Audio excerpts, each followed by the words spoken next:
Le Seigneur te parle, oui, entend sa voix à travers la parole de ça.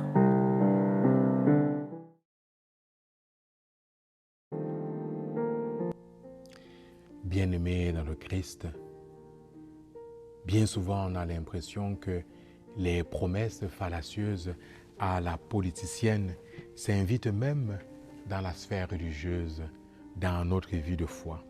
Dans l'évangile de ce jour, les deux cas de figure proposés par le Christ à ses interlocuteurs exigent de nous que nous prenions position. Souvent, il nous arrive de dire non et après on se ravise. Quelquefois, on dit oui, mais on ne respecte pas notre engagement.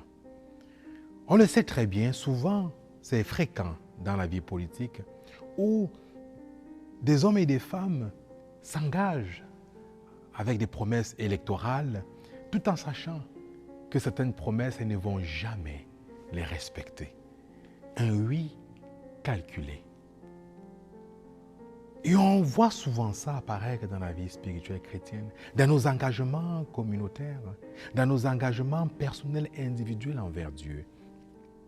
Un oui calculé. La Vierge Marie, elle a dit un oui, mais pas un oui calculé. Un véritable oui. Puissions-nous suivre son exemple, bien-aimé dans le Seigneur, par notre oui.